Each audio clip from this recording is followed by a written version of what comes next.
ప్రశ్నార్థకంగా మారిపోయింది, అయోమయంగా మారిపోయింది.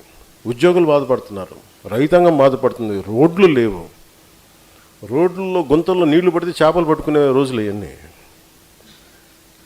అలాంటి పరిస్థితుల్లో ఎవరన్నా మాట్లాడితే కేసులు పెట్టారు, సోషల్ మీడియా కానీ ఇంకోటి కానీ కేసులు పెడతా ఉంటే ఆ ఇంట్లో ఆడపడుచుని తిట్టే వ్యక్తులు, ఇలాంటి అందరి మధ్యలో మాట్లాడాలంటే భవిష్యత్తులో ఏం చేస్తారు? 30 సంవత్సరాలు వీళ్ళే ఉంటారంట. ఏం చేస్తాం? ఐఏఎస్లు, ఐపీఎస్లు అందరూ కూడా ఇష్టారాజ్యం తిట్టేసేవాళ్ళు. అలాంటి పరిస్థితుల్లో నాకు ఒకటే అనిపించింది, నా వ్యక్తిగత ఎదుగుదల కంటే కూడా దేశం, రాష్ట్రం ఎదుగుదల చాలా చాలా అవసరం, ప్రజల తాలూకు భద్రత చాలా అవసరం అనిపించింది. సో నాకు ఆ రోజు చంద్రబాబు గారితో మాట్లాడి రావడానికి, ఆ నిర్ణయం చెప్పడానికి నాకేముంది సమయం? ఆయన నాకేం ఇది చెప్పు అది చెప్పు నేను చెప్పలా, మన అండగా ఉండాల్సిన సమయం అనేది నేను అర్థం చేసుకున్నాను. ఆ జైలు నుంచి బయటకు వచ్చినప్పుడు నా మైండ్లో ఎంత ఉంది మీరు చెప్పండి. మీకు రాజమండ్రి జైలు నుంచి ఆ రోడ్డుకి రావడానికి మీకు ఎంత ఉంటుంది? 2 నిమిషాలు ఉంటుందా? 2 మినిట్స్, కరెక్ట్గా ఒక 120 సెకండ్లు. ఎందుకంటే ఆ రూమ్ గది నుంచి కిందకి రావాలంటే మెట్లు ఉన్నాయి కాబట్టి, మెట్లో మనం ఎక్కువ ఆలోచించి కింద పడిపోతాం కాబట్టి ఆలోచించాను. కాబట్టి జైలు అక్కడి నుంచి బయటికి వచ్చి ఆ రోడ్డుకి వచ్చినట్టు కరెక్ట్గా 2 నిమిషాలు తేడా. అంటే 120 సెకండ్లో నా నిర్ణయం చెప్పాలి. ఏం ఆలోచించవచ్చు? ప్రస్తుతం ఏ నిర్ణయం తీసుకోకుండా వాయిదేద్దాంలే, ఆయన క్షేమంగా బయటికి రావాలని కోరుకున్నానని చెప్పచ్చు, లేదా ఇంకొక చాలా లోపాయకారిగా మాట్లాడి తప్పించుకోవచ్చు, లేదా నేను ఢిల్లీ వెళ్ళి ప్రధానమంత్రితో మాట్లాడి దీన్ని న్యాయం చేస్తానని చెప్పచ్చు. ఇవేం చెప్పలే. యాజ్ సెడ్ ఇది నా నేల కోసం నేను నిర్ణయం తీసుకుంటాను, నేను ఎవరిని అడగను అనుకున్నాను. యాజ్ సెడ్ అందుకని నేను అలయన్స్ని ప్రకటించాను. కానీ అంటే నేను ఆ 120 సెకండ్లే పట్టింది. ఎవరికి ఫోన్లు చేస్తాను చెప్పండి? ఫోన్లు కూడా తీసుకెళ్ళడానికి లేదు జైలుకి వెళ్తే. అందుకని ఫోన్లన్నీ మేము కారులో పెట్టాం. ఆ రోజు సాయంత్రానికి జాతీయ స్థాయి బీజేపీ నాయకులందరూ పొత్తులు ఉండి ఎలా పెడతామని నేను చెప్పాను. అంతకుముందు పరిస్థితులు తెలుసు కదా, చెప్పాను సార్ ఇది అరాచకంగా ఉంది అంటే. వాళ్ళు కూడా పెద్ద మనసుతో అర్థం చేసుకున్నాను నేను తీసుకున్న నిర్ణయం. అంటే నా మీద అంత అపారమైన నమ్మకం వాళ్ళకి. నేను ఒక నిర్ణయం తీసుకున్నానంటే చాలా హేతువుతో తీసుకుంటాడు ఈ వ్యక్తి, చాలా రేషనల్గా, చాలా లాజికల్గా ఆలోచించి తీసుకుంటాడు తప్ప భావోద్వేగంతో, ఒక ఆవేశంతో తీసుకునే వ్యక్తి కాదని వాళ్ళు నన్ను ఒక సంవత్సరాలుగా చూశారు కాబట్టి నన్ను నమ్మారన్నమాట. ఆ రోజు నమ్మకం ఈ రోజున మన లక్షల కోట్ల పెట్టుబడికి మూలాధారం. అంటే నా చిత్తశుద్ధిని చూపించడం, నేను ఇలా చేస్తున్నప్పుడు నేను ఒక్కొక్క కులానికి ఎలా ఇండివిజువల్గా న్యాయం చేస్తాను చెప్పండి.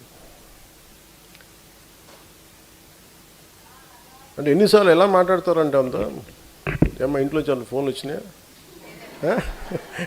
అమ్మ అనిపించింది, ఎవరో పాప ఎవరు మాట్లాడినట్టుందా? ఓ అదే, కూర్చోండి. Thank you.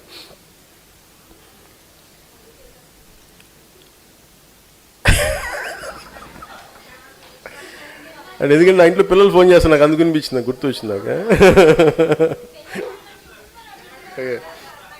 సో ఇది నేను చాలాసార్లు ఈ సందర్భంగా రాజమండ్రి చాలా కాస్ట్ వీటి గురించి మాట్లాడింది. ఈ మధ్యన ఎంత తిట్టేస్తారంటే విశ్లేషిస్తూ కూడా నన్ను, వాళ్ళు విశ్లేషణకి ఇంకా అర్థం పర్థం లేదు అలాగే. నన్ను వాళ్ళు ఎదగడానికో గుర్తింపు పొందడానికో కూర్చోబెట్టి విశ్లేషకులు, ప్రముఖ విశ్లేషకులు మాట్లాడుతూ ఉంటే, ఈరోజు కూడా ఏదో విన్నాను వార్త, ఆయన అరెస్ట్ చేయడానికంటే ఆయన అంత కూర్చోబెట్టి నేను కేసులు పెట్టారంటే మనలేదు బాధపడి నేను వద్దని చెప్పాను. ఆయన పాపం ఏదో పొరపాటును మాట్లాడి ఉండొచ్చు కొంచెం భావోద్వేగంతో, ఫోన్లను వదిలేసేయండి అని చెప్పాను ఆయన విశ్లేషకుల్ని. మేము వాళ్ళు ఏమన్నాడు సరే అని చెప్పాను. ఆయన్ని మటుకు అసలు ఇబ్బంది పెట్టద్దు, ఏదో ఆయన పొరపాటు జరిగి ఉండొచ్చు లేదంటే ఉండొచ్చు అని చెప్పి అసలు ఆయన ఏం చేయకూడదు నాకు. ఎందుకంటే ఆయన మీరు చూడండి, నాకు ఆయన అంటే ఎంత ఇష్టమో. ఒక మాట పిలిస్తే మీరు తిట్టే వ్యక్తికి, మిమ్మల్ని విమర్శించే వ్యక్తి పెళ్ళికి మీరు వెళ్తారా? వెళ్ళరు కదా, నేను వెళ్తాను. మరి ఇప్పుడు ఉదాహరణకి వైసీపీలో ఉన్న అమర్ రామయ్య గారి ఇంట్లో పెళ్ళికి నేను వెళ్ళాను, వాళ్ళ అమ్మాయి పెళ్ళికి ఇప్పుడు వెళ్ళాను గుంటూరులో. అలాగే అంటే నాకు ఏముంటుందంటే, మనం ఒక పెళ్ళికో లేదంటే కొన్ని పనులకో మనం పబ్లిక్ కర్టసీ కోసం కొన్నిసార్లు మన గౌరవప్రదంగా వెళ్ళాలి, మన తిట్టిన వాళ్ళని కూడా వెళ్ళాలి. నా సంస్కారం అంత ఉండదు. సో అందుకే నేను చెప్పాను, మీరు కూర్చోబెడేది మాట్లాడుతున్నారు, పోలీసు వెళ్ళారు తెలంగాణ అంటే అస్సలు పాపము ఆయన అంటే నాకు ఇష్టం ఏదో పొరపాటున ఏదో అనేసరి కానీ వదిలేసారని చెప్పి అసలు మీరు అలాంటి ప్రస్తావన తీసుకురాకండి, మా వాళ్ళకి బాధ్యత అని చెప్పుకుంటారని చెప్పి వెంటనే అది ఉపసంహరించుకోమని కూడా చెప్పాను. కాకపోతే అలా అని చెప్పి కొన్ని వెబ్సైట్స్ కానీ కొంతమంది వ్యక్తులు పదే దాడి చేస్తుంటారు, వాళ్ళ మీద ఖచ్చితంగా యాక్షన్స్ ఉంటాయి. విశ్లేషకులు లాంటి వాళ్ళు, సీనియర్ విశ్లేషకులు లాంటి ఒక పొరపాటు, ఒక తప్పు, సరే, కానీ మిగతా వాళ్ళు చాలా మెథాడికల్గా చేస్తూ ఉన్నారు. That action will be continued. అంటే మీ ఇష్టానికి మీరు మాట్లాడేసి తప్పించుకుందామంటే, ఎందుకని చెప్తున్నానంటే నా దగ్గర పోగొట్టుకోవడానికి ఏం లేదు.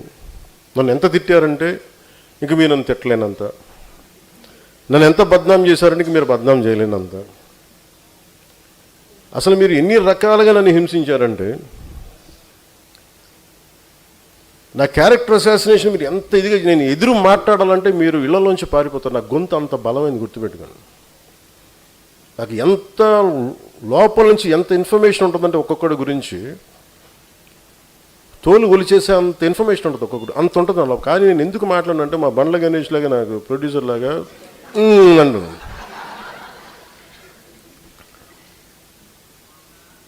అని ఎందుకు చెప్తా అంటే అసలు ఎంతని కూడా పెట్టుకుంటూ వదిలేదు. కానీ నాకు ఇప్పుడు ఏమనిపించిందంటే, as we are building an organisation, very committed discipline organisation, మన ఫైట్ కూడా స్ట్రక్చర్డ్గా ఉండాలి.